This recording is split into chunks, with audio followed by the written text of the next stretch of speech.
Well, hello everyone. Welcome to P.B.M. Vending. And I had fun with the title, I have to admit. But when you see what we're going to do, you'll understand what my bucket list is. So, when I first went out to collect, I really didn't have a clue about what I needed. I figured out kind of by watching other people's videos what I was going to have to do, but nobody spelled out for me exactly what I should take with me. But I figured it out. So today I'm just going to go through my bucket that I take with me, and I want to show you the things that are in there and what you're supposed to do with them. Now, the bucket that I use, I am a painter by trade. So if you can see this, it's a regular old used paint bucket, and I let the paint, I used it and then let it dry on the inside and peeled it out so it's clean on the inside. Now the first thing that I had to put in every one of, I use in every one of the stops, Windex paper towels. You got to keep your stuff clean. If the outside of your machine looks dirty, people are going to think the food on the inside is dirty.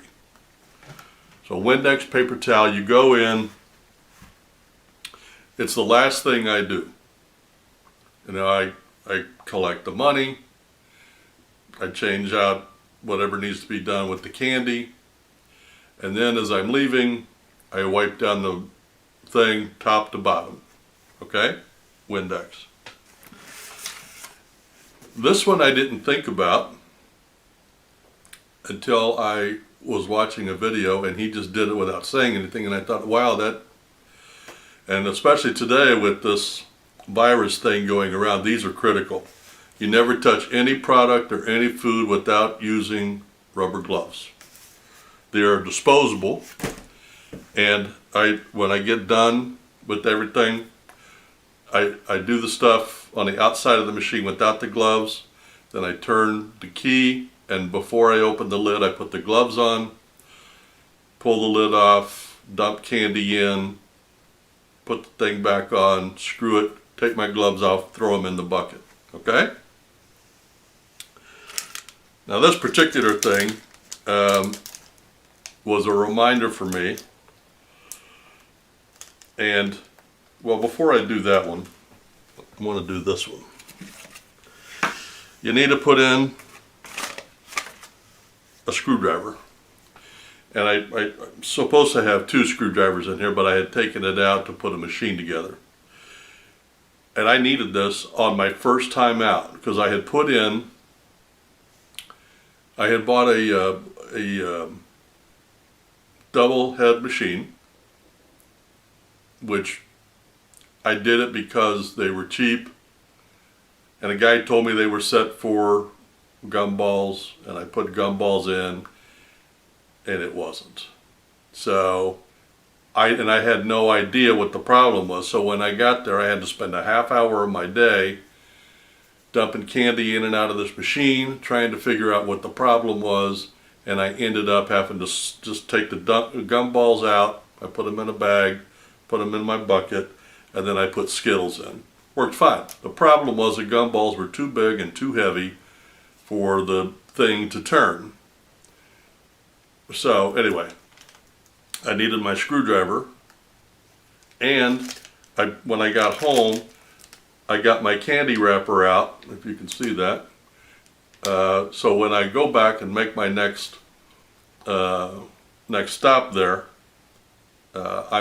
this is to remind me that I need a sticker to put on, so I'm going to have to put my tape in there, which is in there. Okay?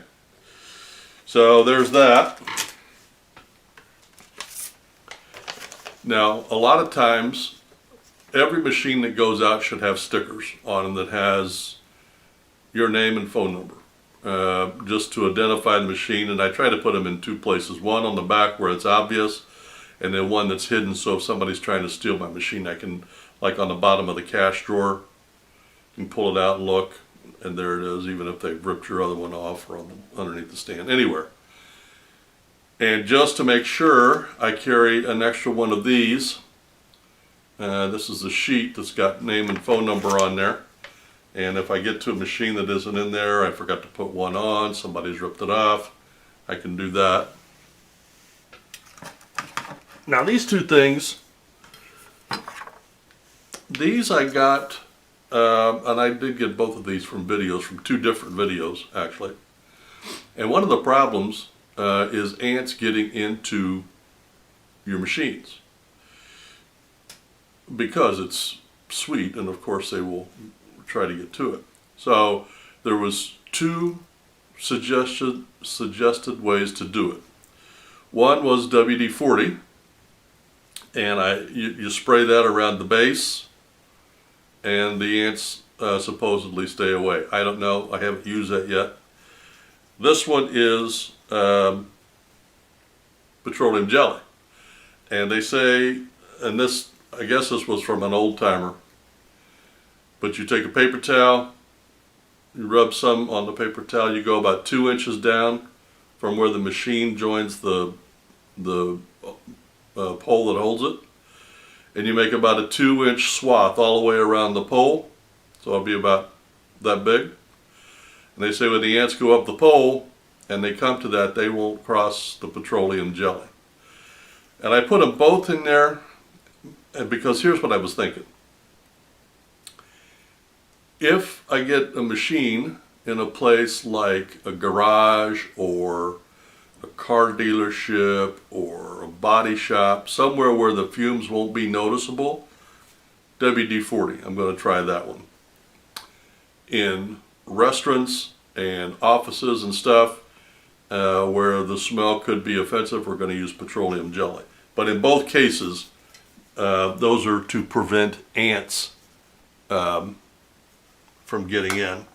Now here's the double-sided tape, and I believe that is it. The purpose of this video was to have you to have your own bucket list. Your area may be different. You may find other things that you'd like to put in there instead of what I did. I remember watching one video, and the guy said he didn't like to use Windex, he liked to use something else that has no scent. And I get it. I mean, because when you're dealing with food, you don't want people to smell anything other than the candy. You don't want your candy to come out smelling like Windex or bleach or anything else. So, but I think it's fine. I mean, most restaurants have enough air going through there that it might smell for a minute or two, but after that it'll be fine. I would put it on the outside. I wipe down the outside. I do not get up in there and wipe the inside out. The next time, if I do that, I'm going to do it with the paper towel that's got nothing on it, just to keep it looking clean, but I'm not going to put any chemicals up in there because that actually touches the food and you can't do that. So just use common sense and think a lot before you leave on your first time so you don't get caught. As an example, if I hadn't had those screwdrivers in there, that day could have been a whole lot worse. A whole lot worse. But because I had the screwdrivers, I still had to spend a half hour of my day there, which did not make me happy. But at least I didn't have to drive clear back across town, pick up a screwdriver, drive clear across, and in the meantime I've got a big mess sitting there in this guy's restaurant. So that's about it. That's about all I wanted to say on my bucket list. If you have any suggestions, be sure and add comments down below. By the way, if you would, reach down there and hit subscribe. Doesn't cost anything. I'm not trying to monetize. I just am trying to share my experience as we go through our experience of starting up our little vending business so that we can share the things that we do and learn and happen to us along the way, to share with as many people as possible. So reach down there and hit subscribe. There's also a little bell thing there that you can click on that, so every time a new video comes out you'll be notified. Well, that's it. You guys have a great day, and I'll see you on the next video.